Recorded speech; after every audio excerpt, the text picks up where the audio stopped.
오늘 하나님께서 주신 말씀은 출애굽기 38장 24절에서 31절 말씀을 근거로 성막 건축 결산이라는 제목으로 하나님 말씀 증거하도록 하겠습니다. 하나님 나라를 향하여 출애굽기 강의 170번째 시간입니다. 어제와 오늘 우리는 성막을 완성하고 또 그 결산을 하는 말씀을 우리가 살펴보고 있습니다. 어제는 저희가 성막을 지었던 부살렐과 오홀리압의 말씀을 통해서 이 성막을 지은 사람들이 어떤 지혜로 이 성막을 지었는지를 알게 되었습니다. 세상의 지식과 지혜는 점점 우리가 더 높은 곳에 올라가고 또 우리가 일을 더 잘하고 못하고가 판단의 기준입니다. 그래서 세상에서 지혜를 쌓는다는 것은 내가 더 높아지기 위함이고 또 내가 일을 더 잘해서 내가 더 많은 이윤을 추구하는 것이 그 세상의 기준입니다. 그런데 하나님의 지식과 지혜를 받은 사람, 하나님의 지식과 지혜를 얻은 사람의 기준은 무엇이었습니까? 그것은 얼마나 내가 하나님의 말씀대로 하는 사람인가가 기준이라는 것입니다. 우리 인생 가운데 세상 사람처럼 사는 법은 내가 더 올라가고 내가 더 좋은 것을 취하는 것입니다. 그런데 하나님의 믿는 사람, 그리스도인의 가장 좋은 그 판단의 기준은 바로 하나님의 말씀대로 얼마나 살았는지가 중요하다는 것입니다. 이 성막은 그래서 말씀대로 지어졌다고 성경에 기록되어 있습니다. 우리가 하나님의 일을 한다는 것은 무엇입니까? 하나님의 말씀대로 한다는 것입니다. 우리가 하나님을 믿는다는 것은 무엇입니까? 하나님의 말씀을 믿는 것입니다. 왜 하나님의 말씀을 믿는 것일까요? 하나님은 지금 우리에게 현존하는 그 모든 그 매개체 중에서 가장 중요한 말씀으로 이 땅에 오셨다는 것입니다. 그래서 하나님은 이 말씀을 우리에게 남기셨고 이 말씀이 지금도 살아계셔서 역사하시는 하나님이 존재한다는 증거가 된다는 것입니다. 그렇기 때문에 사랑하는 성도 여러분, 우리가 잘 사는 방법, 잘 사는 비법은 바로 하나님의 말씀대로 사는 것임을 우리가 잊지 않는 은혜가 있기를 예수님의 이름으로 축원합니다. 오늘 살펴본 말씀은 그 두 번째 말씀입니다. 이 말씀은 바로 성막을 짓는데 사용되었던 그 모든 예물에 대한 그 비용을 계산하는 내용입니다. 성막과 모든 기구를 만드는 일에는 엄청난 금과 은과 놋이 사용되었습니다. 이 금과 은과 놋은 누가 갖고 온 것이었죠? 하나님이 갖고 온 것이 아니라 하나님이 이스라엘 백성들에게 베풀어 주신 그 은혜를 이스라엘 백성들이 다시 하나님께로 드렸던, 자발적으로 드렸던 예물이었습니다. 이 말씀에 보면요, 이렇게 여러 가지로 나와 있는데요. 제가 한마디로 설명해 드리면 이스라엘 백성들이 바친 금의 양, 은의 양, 놋의 양이 정확하게 기록되어 있습니다. 금의 양은 바로 29달란트 730세겔이고요. 은은 100달란트 1775세겔, 또 놋은 70달란트 2400세겔 정도가 됩니다. 이렇게만 얘기하면 모르시겠죠? 그래서 제가 친히 오늘 아침에 이 금 시세와 은 시세와 구리 시세를 알아보고 제가 이것을 되게 따끈따끈한 그 시세로 제가 계산해 왔습니다. 이 금의 양은 29달란트 730세겔인데 약 1000킬로가 된다고 합니다. 우리가 한돈 이렇게 이야기하잖아요. 한돈은 0.33g인가?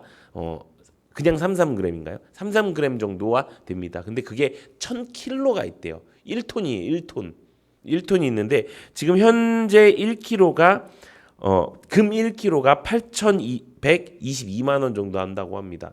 이거가 1000kg가 있는 거예요. 그러면은 어느 정도냐? 812억 정도 있는 거예요. 금만 812억이고 은은 100달란트 1775세겔인데 아침부터 숫자가 많이 나오죠. 약 3,420kg 정도 되는데 그게 이제 은의 시세로 따져서 봤을 때 약 39억 3천만 원 정도 됩니다. 그리고 놋은 70달란트 2,400세겔 2,400 킬로그램 정도 되는데 이것을 계산해 보니까 한 19억 정도가 됩니다. 그래서 이걸 다 합치면은 890억 정도가 되는 그 금액이 이 성막을 짓는데 사용되었답니다. 근데 우리가 여기서 간과되지 말아야 될 것이요. 지금 현 시가로 890억이잖아요. 그러면 우리가 10년 전에 제가 42살인데 한 30년 전에 짜장면 값이 얼마였죠? 죄송합니다. 여기 다 젊으신 분들이 30년 제가 어렸을 때 한 500원, 1,000원, 500원 막 이랬었던 것 같아요. 그 뭐지? 아직도 한 200원 막 토큰도 사용하고 막 이렇게 했었을 시대라서 물론 여러분들 시대는 젊기 때문에 뭐 잘 모르겠지만 하여튼 근데 그것보다 4,000년 뒤에요. 4,000년 뒤에 저기 890억이래요. 그러면요, 이 금액은요 천문학적인 숫자라는 것입니다. 지금의 800억이야 뭐 누구 뭐 건물 있고 뭐 이러면은 뭐 이 정도 되는 거죠. 근데 그때 돈으로 800억이라면은 지금으로 환산한다고 그러면은 거의 지금 무슨 계산할 수가 없을 정도의 어마무시한 그 양을 하나님의 성막을 짓는데 사용되었다는 것입니다. 이것은 하나님의 성막을 얼마나 크고 위대하고 화려하게 지었는가를 말하는 것이 아니라 우리의 인생에 가장 중요한 것이 무엇일까라는 것을 하나님께서 가르쳐 주기 위해서 이 말씀을 우리에게 지금 들려주신다는 것입니다. 우리한테 한 800억 정도가 있다고 생각을 해봅시다. 다 띄고 800억 정도가 있다고 생각하시면 800억 있는 사람이 모르겠습니다. 저는 이제 800억이 없어 봐서 잘 모르겠지만 800억이 있으면은 이 세상에서 부족함이 없이 살 수 있지 않을까라는 생각을 합니다. 그렇다면 부자가 천국 들어가는 게 낙타가 바늘 끼 들어가는 것만큼 어려운 것처럼 조금은 천국 가는 그 길이 조금은이 아니라 엄청나게 어려워지지 않았을까라는 생각이 들 만큼 어마어마한 금액입니다. 그런데 이 말씀, 이렇게 이스라엘 백성들이 하나님께 이 예물을 자원함으로 드림으로 하나님의 성막이 완전하게 완성되었다라는 이 말씀을 통해서 우리가 깨닫는 것이 있습니다. 그것은 무엇일까요? 그것은 우리가 먼저 하나님 앞에 드릴 때 하나님은 그것보다 더 큰 은혜를 허락해 주신다는 것입니다. 왜 그럴까요? 이 성막을 지어줬습니다. 그러면 이 성막은 누구를 위해서 지어진 것일까요? 우리는 하나님을 위해서 지었다라고 생각을 해요. 근데 그게 아니에요.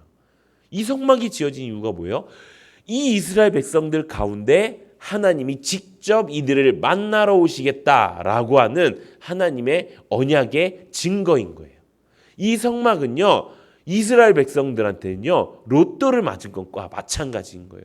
그 세상에 어떠한 비교할 수도 없는 그 축복을 이들이 받은 거예요. 수많은 능력 없는 우상들을 섬기고 있었던 그 수많은 나라들 가운데서 정말 이 땅에 나타나셔서 정말 그 큰 능력을 행하시는 그 하나님이, 사람은 생각하지도 못하는 그 능력을 가지신 그 하나님이 우리 편이 되어주셔서 우리 진영 한가운데 하나님이 오시겠다라고 약속하시는, 인생이 이제 어두운 길 없고 이제는 꽃과 같은 길, 빛과 같은 길, 그 길로만 갈 수 있는 그 일생일대의 기회를 얻은 것이 바로 하나님이 우리 가운데 오셨다는 그 축복이라는 것입니다. 이 축복을 받은 거예요. 이 축복을 받으려고 할 때 우리가 내가 가진 모든 것이 아깝겠습니까? 내가 가진 모든 것이 아끼겠습니까? 그러지 않을 것입니다. 하나님이 지금 우리와 함께 해주신다는데 우리의 것이 뭐가 그렇게 중요하겠습니까? 그러지 않는다는 것입니다. 그렇기 때문에 내가 내 것 지키려고, 내 것 좀 모아두려고 하는 그 마음을 버리고 하나님 앞에 모든 것들을 내어놓는다면 하나님께서는요, 우리가 생각할 수 없을 만큼 더 큰 축복을 부어 주신다는 것입니다. 인색함이라는 것이 있죠. 인색함이라는 것은 우리가 하나님의 일을 하는데 쓰임 받는데 방해가 됩니다. 그렇기 때문에 우리는 인색함으로 드리는 것이 아니라 즐겨 드려야 되는 것입니다. 왜 즐길 수가 있을까요? 우리가 하나님 앞에 즐겨 드릴 때 하나님은 그것을 보시고 누르고 흔들어 넘치는 역사, 그 축복을 우리에게 주신다 약속하셨기 때문인 것입니다. 이것을 뭐라고 할까요? 이것을 축복의 선순환이라고 이야기하는 것입니다. 내가 하나님 앞에 받은 그 축복을 하나님께 다시 드리고 하나님은 그 축복을 받으시고 더 큰 축복을 주시면 또 어떻게 됩니까? 더 큰 축복으로 하나님께 드리고 그러면 하나님은 또 더 큰 축복으로, 이게 축복의 선순환이라는 거예요. 근데 왜 축복의 선순환이 일어나지 않을까요? 내 것 챙기느라. 내가 이만큼 받았습니다. 하나님 이거 다 하나님 것입니다. 하나님 이거 다 기쁜 마음으로 하나님께 드리겠습니다라고 하면은 하나님이 그래? 그러면 네가 다 드렸으니까 너 게 없잖아. 그러니까 내가 더 부어줄게. 라고 이야기하시면서 더 크게 부어주시면 아닙니다 하나님, 저는 주님 한 분만이면 만족합니다. 저는 주님만 있으면 됩니다 라고 더 드리고 이것이 축복의 선순환인 거예요. 그런데 어떻게 합니까? 하나님 요만큼 드립니다. 근데 요만큼은 제가 이제 일상생활에서 좀 써야 되고 뭐 이렇게 해야 되니까, 물론 이 말씀은 내가 받은 뭐 금액을 다 그 월급이나 뭐 이런 것들은 다 드려라 이게 아닙니다. 나의 온 마음을 다 드리라는 것입니다. 나의 몸이고 나의 마음이고 내가 드릴 수 있는 그 물질을 내가 다 하나님 앞에 드리는 것입니다. 그럴 때 하나님께서 나에게 더 큰 것으로 인도해 주신다는 것입니다. 사랑하는 성도 여러분, 우리는 하나님께 얼마나 드리고 있습니까? 우리는 하나님께 얼마나 그 축복을 간구하고 있습니까? 우리가 그 축복의 선순환 안에 들어가기 위해서 가장 중요한 것, 하나님의 성막을 짓는데 이스라엘 백성들이 자원함으로 이 천문학적인 숫자의 그 금액을, 그 예물을 하나님께 드렸던 것처럼 우리가 드릴 수 있는 이 온전한 마음과 우리의 몸과 우리의 모든 예물을 하나님 앞에 드림으로 우리가 하나님의 축복을 누르고 흔들어 차고 넘치는 그 축복을 받는 은혜가 넘치기를 예수님의 이름으로 축원합니다. 이 시간